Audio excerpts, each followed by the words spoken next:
guys, my name's Courtney from Life as a Convert. I have 3 children. Between them they have spina bifida, hydrocephalus, Tourette's, learning disabilities, dyslexia, dysgraphia, and I could go on and on. My channel is Life as a Convert TV. Hi, I'm Beth from My Hands and Heart Are Full, and my daughter, who is 3 years old, has Down syndrome. Hey guys, it's Shay from the Ginger Mommy Diaries, and I have a 6-year-old son with autism. Hey y'all, my name is Catherine and I have 4 children. I have 2 little girls and I also have 2 little boys who we recently adopted from Ukraine. My oldest son is Narkis and he has cerebral palsy and fetal alcohol syndrome. And my youngest son is Aiden and he is blind, nonverbal, autistic, and also partially deaf in one of his ears. Anyway, if you want to check me out at Truly Blessed with 4 littles. Hey guys, my name is Bonnie and I make videos on the Harris family journey, and my daughter has a tracheostomy and a feeding tube as well as some other smaller problems. Hey, I'm Crystal from Mom Adventures, and my son has autism, sensory processing disorder, and global developmental delay.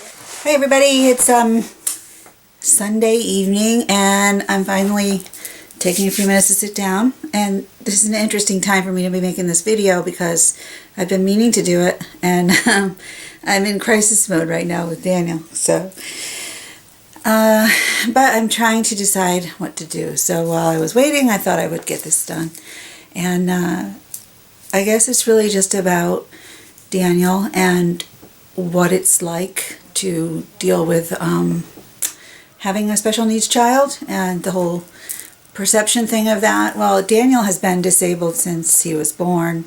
We didn't know right away. It took a little while because his motor skills were normal for an infant. It wasn't until 5 or 6 months that it really became clear that he had some disabilities. What happened was I had a virus, and the virus, when I was pregnant, I had a virus, and the virus is called cytomegalovirus virus. CMV for short, and it's actually very common, and it's a virus that you can catch from kids, and typically they say people tend to get it in daycare settings and that kind of thing. So Sarah was in daycare, so I probably caught it. Anyhow, it was just a bad timing thing, and now Daniel's main diagnosis is polymicrogyria, which is basically a deformity of the brain, and it's rare. The CMV causes the deformity. So the virus just attacks the brain formation, and the polymicrogyria is the definition of the way the brain is, what happened. And in Daniel's case, his brain is small, and about 80% of it got attacked and didn't form right. So he's 17 now. Throughout his life, he has had seizures and pretty incredible respiratory difficulties, many pneumonias, because he aspirates. He can't swallow. Normally he can't protect his swallow, so he can't eat via mouth because everything just goes down the wrong way, and he is just too susceptible for dangerous aspiration pneumonia. And a lot of it is just the motor skill impairment. He's had numerous orthopedic surgeries, 2 hip surgeries, and most recently in December 2012 he had a complete spinal fusion. And I'm actually sitting right next to him. He's right here. So that's the only reason I'm making this. I'm sitting on his bed in his room. See if you can see him. Here he is. See? Hi, Daniel. Okay, say hi. Say hello. So my whole existence with him has really been dealing with a child who is very significantly disabled. So I guess it really just depends on your circumstance. It doesn't bother me to call him special needs or to call him disabled. Yeah, I don't like the R word. I won't even say it out loud. So that's one that bothers me. I can't handle that word. Daniel does not talk. He has very limited cognitive abilities, but he certainly understands what I say, and he's very bright and very visual and has limited use of his hands. He can touch things, like an iPad. It's just hard to pinpoint one single thought on this. I mean, I have been the mother with the wheelchair since he went into one. You know, when we went from stroller to wheelchair, it's just been the way it is. And so my whole existence was re-engineered as a mom, as a person, as a professional, as a, you know, you had to give up. You don't know what you're going to get, right? And with special needs, you know, there are so many things that you have to get for your child, and these kids like Daniel require so much more than what the outside world can see. I mean, everything. I mean, all of the equipment we have in here, we have the pulmonary equipment and the suctioning equipment and the feeding tube equipment and the oxygen and the braces and the AFOs and the wheelchair and the stander and the walker. All of that is in the lifts that are above our heads. I mean, there's just countless things that are astronomically expensive for people if the insurance doesn't cover it. And a lot of times the insurance doesn't cover everything. But then there's the intangibles, of course, of just the constant stress, the wear and tear on you mentally and physically, and just worrying, being in the hospital a lot, and just really dealing with a whole different type of a world. When Daniel was little,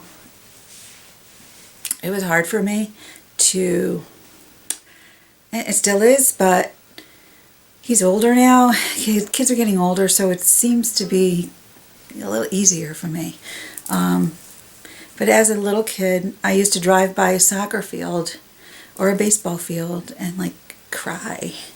Or I would be sitting in a concert for my daughter or something, and I'd see all the kids up there playing the instruments and doing their things, you know, and I would just cry. and it would be because he'll never have an independent life. So is he special needs? Well, certainly he is, beyond a shadow of a doubt, and that's just the way it is. I mean, clearly he has all kinds of issues. He requires me 100% of the time, so I don't have any issues with that. And even at this very moment, he has a bump on the back of his, the very base of where his spinal fusion is. There's a huge lump and it's bruised and red, and we feel so awful because we took him to the therapy pool this morning because he loves to swim. We got him in the water and he was all happy, and John had him and I had him, and swimming with my dad. All right, Mom's gonna come in now. Mom's gonna come in. Look at that smile. You know, and got him up and got him dressed and got him home.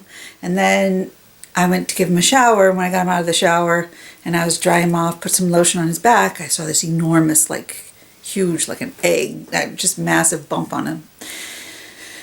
So I'm just waiting here to see if I need to go to the emergency room or if I can wait until the morning.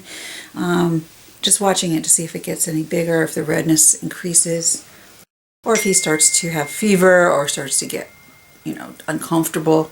As long as I keep him on his side, he's been pretty happy. So we'll go right to the orthopedic in the morning.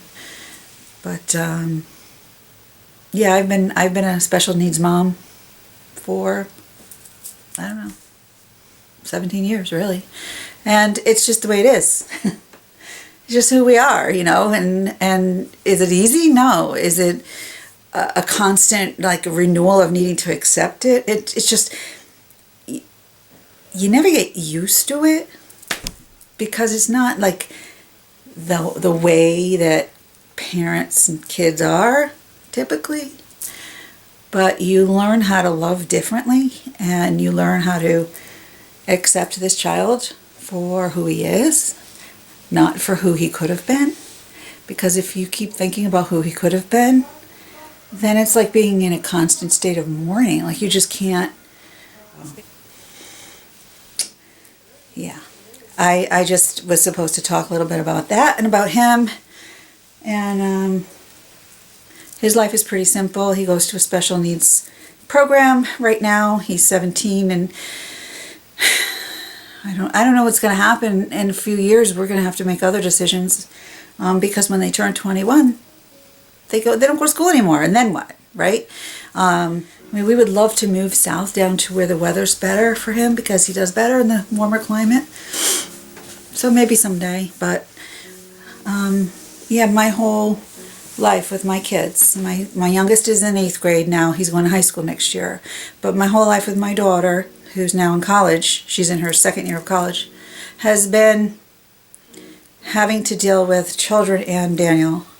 And it was really hard when I had Thomas because I had a baby and I had Daniel. So it was like I had this 3-year-old severely disabled child and then a baby. And I would like, I'd have the baby in the carrier and have the stroller, and I don't know how I did it. I don't, because I was working. I never was an advocate of mainstreaming for Daniel because as a 3-year-old going into preschool, he was very, very respiratory fragile, and I didn't want him crammed into a classroom. And we went to the school where they had this preschool thing, and they were doing head lice checks in the nurse's office where they would also be doing his G-tube feedings. And I looked at the woman who was giving me the tour and I said, oh, come on. So we were trying to get him outplaced, which we were successful in doing. So he was outplaced to an exclusive special needs program, so he wasn't mainstreamed, and he never was. He remained in that program to this day. So yeah, he's just like looking at me like, what are you talking about, Mom? Right, Dan? So yeah, that's, you know, it's hard to even go over all of the things that I've been through over the past 17 years. I mean, months and months in hospitals, just sicknesses, middle of the night 911 calls, status epilepticus seizures that just go on and on and on. There was a time when his seizures were pretty bad, and it took us a while to get them controlled. They seemed to calm down as he got older, and we had some drug changes, and but going through puberty and before that, it was crazy. And then he needed to have his hips done when he was 6. They were dysplasic. They came out of the sockets. So then they had to fix that. And then a couple of years later, the left one had to be done again. And then he broke his right femur. We don't really know how that happened still, but he had a fracture, femur fracture. And that set us back with all of his walking, which he was doing really well in a walker. So then he needed to have a spinal fusion because he developed scoliosis at about puberty and went from having a perfectly straight spine to having a 90-degree curve in the course of 2 years. And it was incredible. So that was a huge surgery, and that was 2 years ago. 10-hour surgery. It was tough. And he's had pancreatitis, and he has had other illnesses, but right now he's been doing pretty well, and so we started bringing him back to the pool to kind of ease into it, and yeah, you know, and then there's just the whole being out in the world thing, you know. Yeah, people stare. People have always stared, and do I have a problem with it? Sometimes. I feel isolated. You know, people all think they know how you feel, and they want to think they know how you feel, and you want to be a part of things like mom's groups and friendships, and yet you just have sort of a disconnect from the normal, typical world, and you can't connect. Like, you just can't. And so if you expect to, it makes it really hard. And I'm not saying that you can't be a part of it, but you're never going to have the life that other people have without the stress. And so if you can't accept that, it's just the way it is. And sometimes it just makes it harder to deal with people. It's like, you know, I can't deal with these people whose biggest problem in life is like pink eye. You know, it's like, I can't handle it. It's just like, and everybody's problems, you know what, everybody has their problems, and everyone has a deal, and your problem is your problem. And to you, if that's your biggest problem, then that's the biggest problem. So I'm not undermining anybody. And there are people who are in worse situations than I am, but I have been taking care of him his whole life. So it's just the way it is. And to be honest with you, they told us when we took him to a specialist when he was little that he probably wouldn't live past 10. If we were lucky, we'd see 10. And they were wrong, of course. They have to say that, I guess. I don't know. Just based on statistics. But Daniel's a real special guy. Does he need a lot of help? Yes, he does. Do we need help all the time? Do people, you know, they'll say, well, what do you need help with? And I'll say, I don't know. I don't know what I need help with. Sometimes it's just like, just be relatable. You know, don't have to placate people who have kids with special needs. Don't have to give them praise and tell them that they are, you know, super moms, you know, because we're not. We're human, you know. We're exhausted, you know, we're hurting. And I'm 48 now, and so I've been lifting him for 17 years. Do I have problems? Yeah, I got severe fibromyalgia. I got degenerated discs in my neck. You know, and I wonder what's going to happen to me as time goes by. But, yeah, so that's it. That's Daniel. Daniel is pretty amazing, and despite all of his issues, he's got the best smile ever. He has these little magical eyes that just look at you, and they're like, really? Really? And I'm feeling bad for him right now that he's got this big bump on his back, because I think it probably happened in the pool, and I feel so guilty. You know, he maybe moved the wrong way. There's so much hardware in there. There's pins and screws in his back, and he's got rods up the whole length of his back. And I guess, according to the doctor, it can happen. So I have a special needs child. I have a disabled child. And that's why I'm here. I mean, I don't think I would ever be on YouTube if... I can't even say that. I don't know how my life would have been. I was on a whole different path. I was like career mom. I was like VP. You know, like I was seeing myself in a whole different place professionally. And it's been really rough trying to change that, because I really wanted to go places with my career. But I love my kids more, so that's just the way it is. And I'll let you see Daniel. I'm going to go. I hope this is okay. I do have some amazing friends that I've made through our YouTube Facebook group. I've been meeting some wonderful people, and there are other YouTube moms out there who are making YouTube channels about special needs kids. Not as many as, I mean, there's a million regular mom vloggers out there, family vloggers. There's so many, but I've tried to find other moms who have special needs children who are, you know, extremely different, like Daniel. And I still haven't found anyone like Daniel, but I've found very beautiful people with all different types of situations. It's a different type of being a mom when you have to deal with this stuff. So I love you guys. So we're going to be linked together in this kind of a collaboration talking about our kids, and that's it. So I'm gonna let you look at Daniel a little bit more. He's doing really well, actually, right now. I gave him a big dose of Tylenol. Hi, you want to come into my video? Sure. What do you want? What do you want? You said you wanted to be in my video, so now you're in there. I just wanted to ask you if I can use the print. The printer's messed up, and I need to print out parts for music for... What do you mean the printer's messed up? I couldn't print anything. Did you turn it on? Yes. Okay.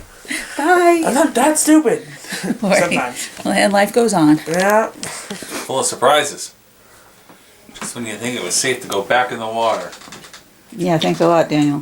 Where are you? Throws you a curveball. There he is. He's okay as long as I leave him on his side. It hurts him on his back? Yeah. I think he's uncomfortable. Yeah. Could be a cyst or something. They'll have to x-ray it. But, yeah. But, that's perfect. But, so I took goodbye, high wind, wah! Where's Henry? It's great. I didn't want him barking on my video. Okay, see, we're so dysfunctional. I cannot be an organ. Today's issues are we've been doing really, really well. So Mommy and Daddy said, let's go swimming. We got his pool membership renewed for him to go to the therapy pool. We put his swimsuit on, the way we always do. We took him in the water for 45 minutes in a 3-foot therapy pool where we just basically stand and hold him. And got him out, got him dressed. He was crying on the way home. Sometimes he just does that. And now he has this, like, let's see how it's looking. I don't know if you can see it on his back. The top of his butt, but not his butt. This is not his butt. There is a, it's right there. I don't know if you can see it. Anyhow, it's kind of creepy because he's got a scar, see, all the way up his whole entire back. Goes all the way down from where his back was fused. Anyway, some things have risks. You know, there are risks involved with that, but he's been doing amazing since he had it done. He's nice and straight. So anyhow, that's it. I'm gonna go now because I have to call and figure out what I'm gonna do. I'm actually packed for the hospital. I always am, but I might not have to go. Sometimes it's worse having to sit and deal with the emergency room for 3 or 4 hours than it is if you can wait and go right to the doctor. Right? And what do you have to say about being you? I'm going to turn your sound back on your TV. I'm not going to lie, it isn't easy.